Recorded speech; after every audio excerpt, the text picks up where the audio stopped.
Et c'est avec vous, Grégory Canalier, bonsoir. Bonsoir Gabriel. On commence avec cette information. Après le drame survenu dans l'Eure hier, le milieu carcéral est en deuil. Aujourd'hui, de nombreux établissements ont mené une grève nationale. Une journée prison morte qui s'est tenue donc aujourd'hui au lendemain de l'attaque d'un fourgon qui extradait un détenu dans l'Eure. 2 agents ont été tués, le prisonnier s'est évadé. En réponse, l'ensemble des organisations syndicales pénitentiaires a lancé un appel à la grève ce matin. Vous le voyez sur ces images à la maison d'arrêt de Bois d'Arcy, une centaine de fonctionnaires se sont mobilisés. Ils demandent une réduction des extractions judiciaires en faveur de visioconférences et ils souhaitent plus de protection. Écoutez ces interviews au micro d'Aurélie Lafeille et de Julien Leroy. Pour moi, c'est un attentat. C'est pas une tentative d'assassinat. C'est pas une tentative d'homicide, c'est un attentat. Il faut qu'ils soient protégés, quoi. Parce que les véhicules qu'on utilise, c'est des véhicules comme vous, comme on va faire l'Écosse. Ça veut dire que c'est plus facile, quel que soit où on est, quelqu'un il peut ouvrir vite fait, la fenêtre il peut les casser vite fait, et ça manque de moyens. Si on a des véhicules qui sont mieux protégés. Les agents dénoncent également la surpopulation carcérale. À Bois d'Arcy, le taux d'occupation des cellules serait de 180% selon la secrétaire locale de Force ouvrière. Les surveillants sont malmenés par rapport au rythme effréné de travail avec des rappels sur RH, donc ils n'ont pas de repos. On fait des journées continues, des matins, nuits, etc. Donc l'épuisement du personnel et puis le risque d'agression envers le personnel pénitentiaire.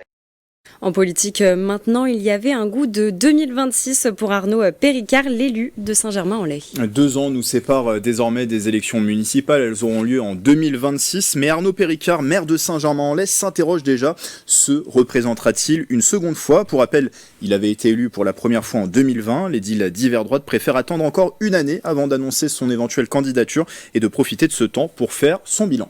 Christophe Bougoin, lui, n'a pas hésité à se représenter pour un nouveau mandat. Alors on ne parle pas ici à Gabriel de mairie, mais d'une instance importante dans les Yvelines, c'est la Fédération française de bâtiments dans le département, à la tête de laquelle Christophe Bougoin a donc été réélu, une organisation professionnelle qui défend les intérêts des entreprises du secteur auprès des pouvoirs publics.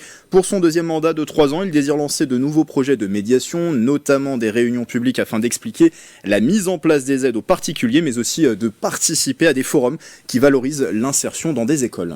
On termine avec une mauvaise nouvelle pour Dorian Coninx, triathlète pissiaquais en vue des Jeux Olympiques. L'Yvelinois souffre d'une fracture complète au poignet droit et aussi d'une autre au coude. Il a chuté lors d'une étape des championnats du monde samedi dernier à Yokohama au Japon. Le sportif doit être opéré demain jeudi, mais on peut respirer. Pour le moment, il ne fait malgré tout pas une croix définitive sur sa sélection olympique. Dorian Coninx confirme sur son compte Instagram qu'il a le soutien de son staff et de sa fédération. Le triathlète a été sacré champion du monde en 2023 et a récolté une médaille de bronze dans le relais mixte aux JO de Tokyo. C'était les derniers JO. La course olympique masculine du triathlon de Paris 2024 aura, elle, lieu le 30 juillet.